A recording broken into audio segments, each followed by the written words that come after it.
ఉందా మీకు? నమస్తే అండి. నమస్తే యమునా పాఠక్ గారు.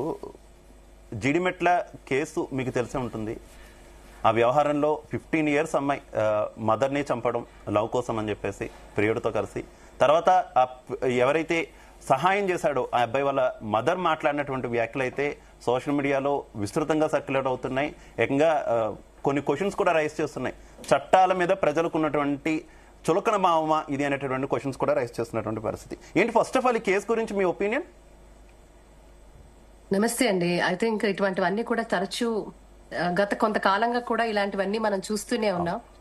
అడ్డుకట్ట రావడానికి ఎందుకు రావటం లేదంటే ఈరోజు చట్టము అంటే ఈరోజు లాస్ ఉన్నప్పటికీ కూడా అది అమలుపరిచే విషయంలో జాప్యం జరగడం, లేదంటే ఇందాక మనం చూస్తున్నట్టుగా ఎవరైతే అబ్బాయి తప్పు చేస్తున్నాడో వాళ్ళ అమ్మగారు బయటకు వచ్చేస్తాడు, పర్వాలేదు వచ్చేస్తాడు అంటే అంత క్యాజువల్ యాటిట్యూడ్ కూడా మనం చూస్తున్నాం. చట్టాలు ఎప్పుడు కూడా అవి ఎప్పుడైతే మనము దాన్ని అవి చేయటం లేదు అంటే ఒక నిర్లక్ష్య ధోరణి, పనిష్మెంట్స్ అంటే భయం లేకపోవడం, అదే మీరు మిగతా దేశాల్లో చూడగలుగుతారా ఇటువంటి కోణంలో? నో, అబ్సల్యూట్ గా పనిష్మెంట్స్ అనేవి చాలా ఉద్రిక్తంగా ఇన్స్టెంట్ గా పనిష్మెంట్స్ అని ఉండడం వల్ల కూడా అక్కడ వ్యవస్థ మీద నమ్మకం, ఎందుకంటే తప్పు చేస్తే ప్రభుత్వాలు, యంత్రాంగము, జ్యుడిషియల్ ఊరుకోదు అనే దాని మీద ఒక క్లారిటీ ఉంది. ఇక్కడ లేదు. ఇక్కడ పనిష్మెంట్స్ వస్తే కూడా ఇప్పుడు మీరు బయటకు వస్తాడు, బెయిల్ తీసుకుంటారు, డబ్బులు ఇస్తాం, బెయిల్ మీద బయటకు వస్తాడు. పరివర్తన అనేది ఎక్కడ జరుగుతోంది? ఇది మల్టీ డైమెన్షనల్ గా మనం చూడాల్సిన అవసరం ఉంది. ఎందుకంటే మీకు తెలుసు, ఒక సైకలాజికల్ పర్స్పెక్టివ్ లో ఒక సైకాలజిస్ట్ గా నేను ఎప్పుడు ఇన్సిస్ట్ చేసేది అదే, కరెక్షన్ అనేది జరుగుతోందా? బిహేవియరల్ కరెక్షన్స్ అనేది జరుగుతున్నాయా? వీళ్ళు రేపొద్దున ఈ అఫెన్స్ చేసి లోపలికి వెళ్ళిన వాళ్ళు కూడా బిహేవియరల్ కరెక్షన్స్ అనేది జరుగుతోందా? ఇది అనేక సందర్భాలలో ఇంతకు ముందు మనం గత ఎన్నో ఏళ్లగా ఇటువంటి అంశాల మీద మనం మాట్లాడుతున్నప్పుడు కూడా there is no such thing which is happening. వెళ్తున్నాడు, బెయిల్ తీసుకుంటున్నాడు, బయటకు వచ్చేస్తున్నాడు. అదేదో దీనిలాగా వెళ్లి వచ్చేసినట్టుగా, అంటే సర్వసాధారణంగా యాక్సెప్టబుల్ అంటే సోషల్లీ యాక్సెప్టబుల్ నార్మ్స్ లాగా మారుతున్నాయి ఇవన్నీ కూడా. సో బిహేవియరల్ కరెక్షన్, ఈ రోజు వాడు తప్పు చేసిన వాడు ఎందుకు తప్పు అని నిర్ధారించిన తర్వాత శిక్ష పడుతుంది, వెళ్తున్నారు, వస్తున్నారు. ఎక్కడ కరెక్షన్ ఎక్కడ జరుగుతుంది? బిహేవియరల్ ఆస్పెక్ట్స్ లో ఎందుకు కరెక్షన్?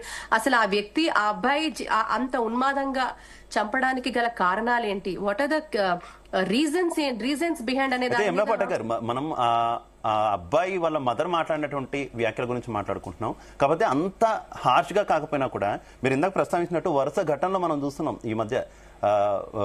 హనీమూన్ మర్డర్ కేసు నుంచి ప్రస్తుతం ఈ ఘటన వరకు జరుగుతున్నటువంటి అన్ని కూడా చూస్తున్నాం. దీనికి సంబంధించి కొంతమంది అంటే సేమ్ ఆ అబ్బాయి మదర్ వేలోనే మాట్లాడినటువంటి సిచ్యువేషన్స్ కనిపిస్తున్నాయి. అంటే ఇది ఒక ఉమెన్ ఎంపవర్మెంట్ కింద కూడా కొంతమంది సోషల్ మీడియాలో చర్చిస్తున్నటువంటి పరిస్థితి. అంటే ఇప్పుడు అబ్బాయిల మీద జరుగుతున్నాయి కదా అన్న యాంగిల్లో మనతో పాటు ఉన్న ఉషశ్రీ గారి యాక్టివిస్ట్ కూడా ఏంటంటే కర్మ సిద్ధాంతాన్ని అయితే తీసుకొచ్చారు. గతంలో మేము పడ్డాం కదా, ఇప్పుడు మీరు అలా పడుతున్నారేమో అనిపిస్తుంది అంటూ కూడా మా అభిప్రాయం చెప్పారు. మీ ఒపీనియన్ ఏంటండి?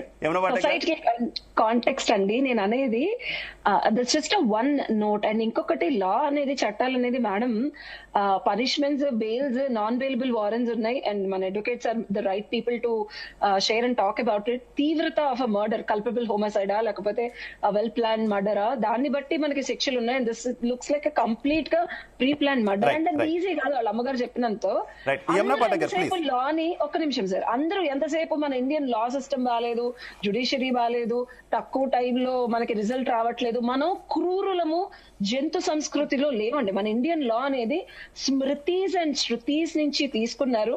ఇది మన అడ్వకేట్లు కరెక్ట్ గా చెప్తారు. ఎందుకంటే మనం కర్మ భూమిలో ఉన్నాం, ధర్మ భూమిలో ఉన్నాం. ఎప్పుడైతే నిజంగా మనం తప్పు చేస్తే, కర్మ చేస్తే దానికి రిజల్ట్ ఇస్తామని లా కూడా. ప్రతి ఒక్కళ్ళు జ్యుడిషియరీని లా సరిగ్గా లేదు, నేను చాలా వింటున్నాను, నేను చాలా ఐఎమ్ ఫీలింగ్ అంటే హర్ట్ అవుతున్నానని కాదు. మన సుప్రీం కోర్ట్ ఇచ్చిన జడ్జిమెంట్స్ ఆడవాళ్ళకి ఫ్రీడమ్ ఇచ్చి దాన్ని మొన్నటి వరకు తిట్టి పెట్టారు. అమ్మాయిలు పడుకుంటే వదిలేశారు, అది ఇది అని చెప్పి. వెసులుబాట్లు ఎంత క్విక్, అది 498 కూడా తీవ్రత తగ్గించారు. సొసైటీ ఎప్పుడైతే అప్గ్రేడ్ అవుతుందో మన లాస్ కూడా అప్గ్రేడ్ అవుతున్నాయి. అసలు ఇమీడియట్ గా జడ్జిమెంట్స్ పాస్ అలా తిట్టడం వల్ల మనకి వచ్చేదేం లేదు. ఓకే యమునా పాఠక్ గారు, మీ ఒపీనియన్? ఇక్కడ ఒకటేనండి, it's very simple. First and foremost ఆ అబ్బాయి చేసిన ఏదైతే కన్విక్ట్ చేశాడో క్రైమ్ ని, అది క్రైమ్ గానే చూడాలి. దాంట్లో ఎంపవర్మెంట్ లేదు, అలాంటి నాన్ సెన్సికల్ ఇది. I file it very non sensical. Crime ని చూసేటప్పుడు మనం ఆడవాళ్ళ మగవాళ్ళ చూడము, క్రైమ్ ని క్రైమ్ గానే చూస్తాము. క్రైమ్ ని చేసిన నేపథ్యం చూస్తాం, క్రైమ్ ని ప్రేరేపించిన ఫ్యాక్టర్స్ చూస్తాము, కాంట్రిబ్యూటింగ్ ఫ్యాక్టర్స్ చూస్తాము. అలా అనేక అంశాల మీద అసలు వాళ్ళ నేపథ్యం అంటే వాళ్ళ బ్రాటప్ కానివ్వండి, వాళ్ళు చేసిన నేపథ్యం ఏంటి, what driven డెమ్ to do commit offence. So ఇటువంటివన్నీ కూడా చేయడం అనేది చేస్తాము. నేర ప్రవృత్తి ముందు నుంచే ఉందా, లేకపోతే are they influenced by something, ఇటువంటివన్నీ కూడా త్రూ 1-to-1 ఇంటరాక్షన్ అక్కడ జరుగుతూ ఉంటాయి. ఇప్పుడు వాళ్ళైతే చిన్నవాళ్ళైతే వాళ్ళతో ఆ ఇంటరాక్షన్ ఎందుకు చేశారు అన్ని కూడా తీసుకోవడం జరిగింది. ఒక క్రైమ్ ని చూసినప్పుడు అది క్రైమ్ గానే చూస్తాం తప్పించి అందులో ఎంపవర్మెంట్ ఏముందండి? ఇందులో there is nothing called empowerment here. మరో ముఖ్యమైనటువంటి విషయం ఏమైనా పాఠక్ గారు, సమాజం మొత్తం అంతా కూడా నేను ఇందాక ప్రస్తావించినటువంటి క్వశ్చన్ ఇది, అందరికీ చాలా ఈజీ యాక్సెస్ అయిపోయింది. మనం మన చేతిలో ఉన్న ఫోన్ తోనే వరల్డ్ లో ఎక్కడున్నా ఎవరితోనైనా మాట్లాడుతూ ఉంటాము.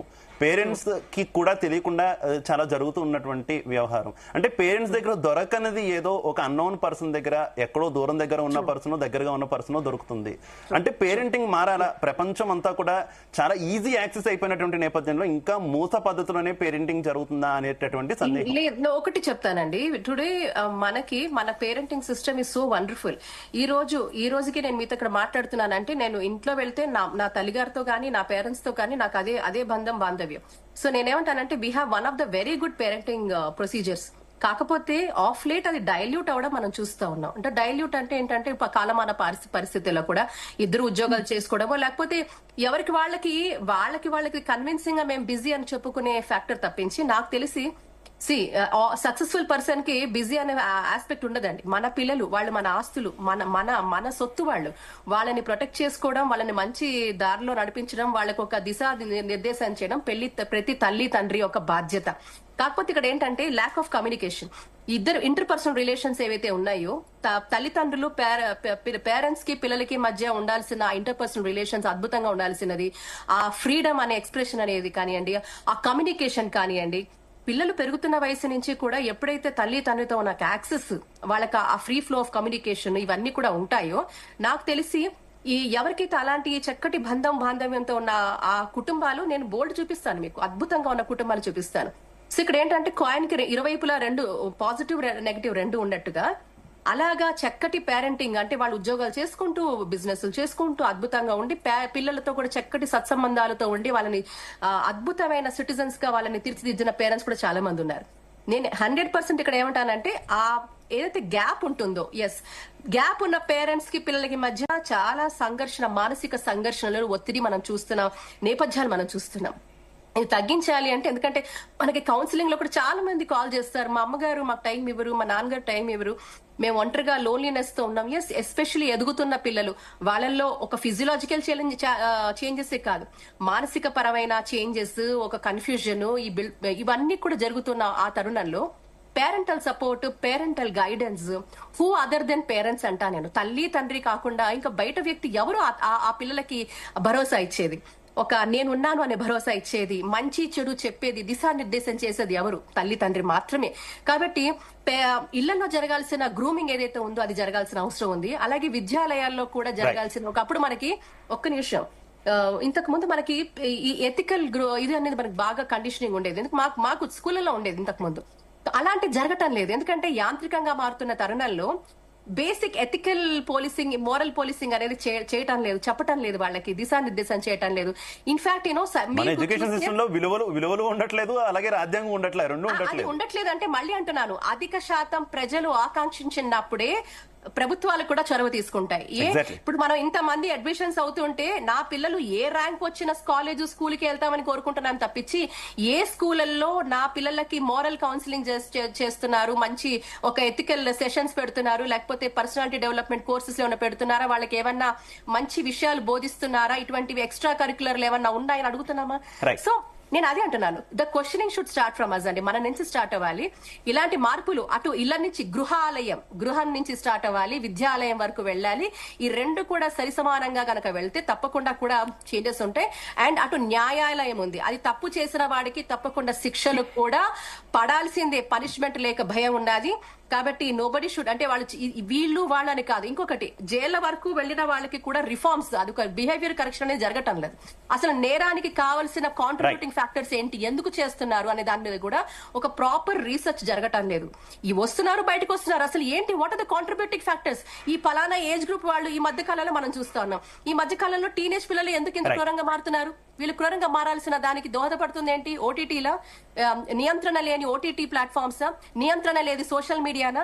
మరి దీనికి అడ్డుగట్ట కట్టాలంటే ప్రభుత్వాలు ఏం చేపట్టాలి? ప్రభుత్వాల బాధ్యత ఎంతవరకు ఉంది? అలాగా మీరు మల్టీ డైమెన్షనల్ గా అటు ఇల్లు నుంచి తీసుకొని విద్యాలయాల వరకు తీసుకొని ప్రభుత్వ పాత్ర ఏమిటి అనే దాని మీద ఇలా అన్ని రకంగా చేయడం ఒకటి.